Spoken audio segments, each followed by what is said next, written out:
স্বরাষ্ট্রমন্ত্রী আসাদুজ্জামান খান কামাল বলেছেন, জামায়াত শিবিরকে নিষিদ্ধ করার প্রক্রিয়াটি চলছে।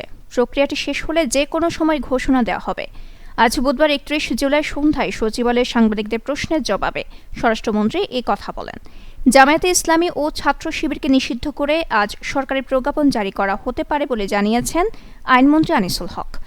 গতকাল মঙ্গলবার ৩০ জুলাই তিনি বলেন, নিয়ম অনুযায়ী জামায়াত ও ছাত্র শিবিরকে নিষিদ্ধ করার প্রস্তাব স্বরাষ্ট্র মন্ত্রণালয় থেকে আইন মন্ত্রণালয়ে পাঠানো হবে। আইন মন্ত্রণালয় আইনগত মতামত দেওয়ার পর স্বরাষ্ট্র মন্ত্রণালয় প্রজ্ঞাপন জারি করবে। আজ এই প্রক্রিয়া শেষ করার চেষ্টা থাকবে। কোটা সংস্কার আন্দোলন ঘিরে সহিংসতার ঘটনায় জামায়াত ও এর ছাত্র সংগঠন ইসলামী ছাত্র শিবিরে জড়িত থাকার অভিযোগ করে আসছিলেন সরকারের মন্ত্রীরা।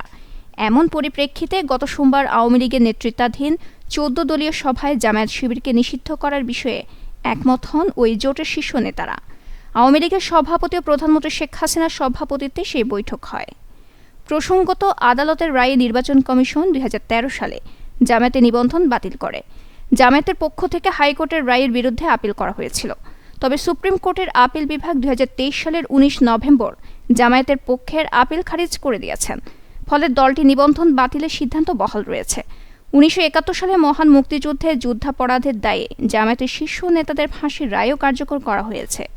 যুদ্ধাপরাধের দায়ে দল হিসেবে জামায়াতে ইসলামীর বিচার করার জন্য আন্তর্জাতিক অপরাধ ট্রাইব্যুনাল আইনের সংশোধনী প্রস্তাবের খসড়া তৈরি করেছে আইন মন্ত্রণালয়। কিন্তু কয়েক বছর আগে সংশোধনী প্রস্তাবের খসড়া তৈরি করা হলেও পরে সে বিষয়ে অগ্রগতি হয়নি। নিউজ ডেস্ক, দৈনিক পূর্বকোণ।